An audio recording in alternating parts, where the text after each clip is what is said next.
bagaimana yang satu aulia menanggung balanya umat, yang satu aulia mempunyai himayah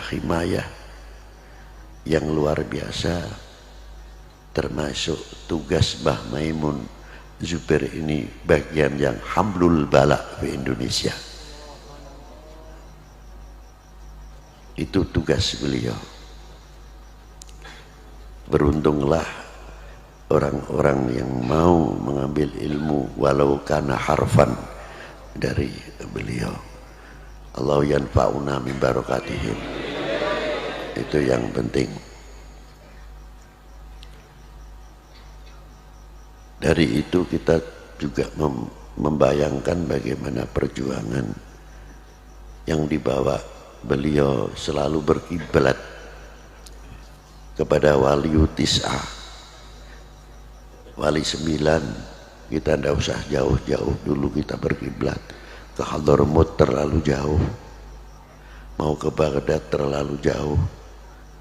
Cukup di Indonesia ini bagian Hadramiyah, bagian Baghdadiyah, bagian sumber-sumber tasawuf itu telah komplit di Indonesia. Jangan kita mempunyai prasangka bahwa aulia-aulia yang ada di Indonesia ini kiranya makomnya tidak ada yang di sebagian negara-negara yang lain.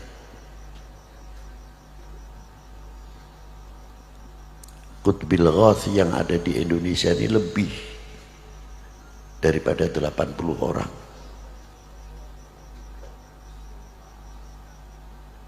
Yang kutub banyak sekali. Seperti Maulana Sultanul Aulia wal Arifin Sayyidina Imam Ibrahim Mahdum bin Ahmad Rahmatillah bin Jamal bin Ibrahim Asmarakandi bin Jamaluddin Hussein bin Ahmad Shah Jalal bin Amir bin Abdullah Udmat Khan bin Amir Abdul Malik bin Alwi bin Muhammad Syekh Marbat bin Ali Khalid Qassam bin Alwi bin Muhammad bin Alwi bin Ubaidillah bin Ahmad al-Muhajir bin Isa an-Naqi bin Muhammad al-Naqi bin Ali al-Uraidi bin Ja'far al-Sadiq. Ibunya Ja'far Sadiq adalah Sayyidah Farwah bintil Qasim bin Muhammad bin Abi Bakr Siddiq.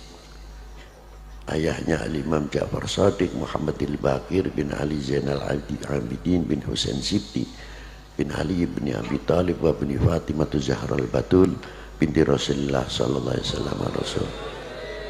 Jadi aulia-aulia wali tis'ah khususnya yang ada di Indonesia, dzurriyyah Azim Ali, dzurriyyah Sayyidina Imam Abi Bakr Siddiq, dzurriyyatul Fatimah, dzurriyyah Sayyidina Muhammad sallallahu alaihi wasallam. Beliau terkenal Sultanul Aulia fi zamani fil Jawa, Sunan Bonang.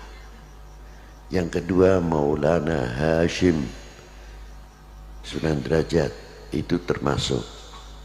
Yang ketiga Maulana Syarif Hidayatullah Sahib Jabal Jati, itu payungnya Indonesia, himayatul Indonesia, diantara dipegang sampai sekarang oleh beliau 3 hal. Dan diteruskan regenerasi. Belum yang kutub-kutub setelah beliau. Di Jawa Timur itu kayak apa wali kutub banyak, jangan dikira tidak. Jawa Tengah tidak ketinggalan, Jawa Barat juga sama. Jadi Indonesia itu mempunyai paku-paku, lopian-lopian yang perlu patut untuk dijadikan contoh untuk kita semuanya. Bagaimana cara perjuangan beliau, kita ini menjadi ulama, menjadi kiai enak. Maaf saja, datang sudah tola'al badru alaina, ada yang pakai selawat, makanannya khusus, seolah-olah minumannya gelasnya khusus. Nanti pulang berapa amplopnya ya kita nggak tahu. Tapi apakah kita tidak pernah berpikir ketika eyangnya Mbah Kiai Ma'mun Zubair masuk ke daerah sarang, kita taikkan lagi wali-wali 9 yang terdahulu. Apa dianggapnya wali-wali dahulu enak seperti kita sekarang ini? menghadapi orang yang belum mengerti beriman, yang belum mengerti bersuci. Kencing pun belum tentu ngerti cebok. Bagaimana yang dihadapi masih separuh telanjang dan lain sebagainya. Dengan tabah dan sabarnya karena selalu mengharapkan orang itu baik, mendapat taufik wal hidayah dari Allah Subhanahu wa taala. Kita sudah pernah berhadapan yang begitu? Tidak. Jangan kita jadi umat ini ahli madahil kubur. Wah, dulu Mbah Maimun wah, masih hidup, tapi sayangnya Mbah Maimun, sayangnya ya antar pro dan kontra biasa. Tapi setelah meninggal gak ada orang kayak Mbah Maimun Zubair. Ya wajar, itu namanya madahil kubur. Ngalem nek wis doning jero kubur ya biasa, lengganan, gak kaget model gitu itu. Nah, apakah kita ini akan menjadi golongan madahil kubur? Waktu zaman Sunan Kalijogo, coba waktu kita hidupnya, wali kok orjenan, wali kok main gending, katanya wali kok begini. Yang ngukur wali itu siapa? Sirullah yang diberikan kepada beliau. Seandainya kita hidup di zaman Sunan Kalijogo, mungkin orang paling ingkar kepada Sunan Kalijogo. Alhamdulillah kau tidak jumpai Sunan Kalijogo. Yang sekarang mengatakan Sunan Kalijogo, Masya Allah, wah, Masya Allah, luar biasa, sudah mati, tidak menangi kon negaraku. Bodoh. Dan bagaimana aulia-aulia terdahulu, bagaimana para beliau-beliau merintis, diteruskan oleh pewaris wali 9, mengajarkan arkanul wudu, mubtilatul wudu, arkanus sholah, mubtilatus sholah, nawakidus wudu dan lain sebagainya, dan memberikan satu contoh-contoh kiai-kiai kita di pegunungan-pegunungan. Tidak cukup dari itu saja, bagaimana para beliau merintis, membawa beliau murid-muridnya dengan tenaganya sendiri, dengan ongkosnya sendiri, dengan keuangannya sendiri.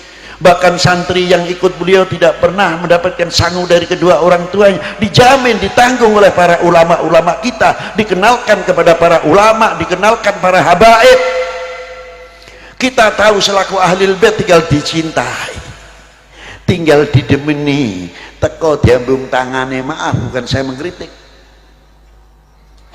datang tinggal cium tangan. Yang kebetulan ada rezekinya, kita dapat rezeki dari para muhibbin. Jasa siapa itu semuanya? Jasa dari bagian seperti Mbah Maimun, Mbah Maimun.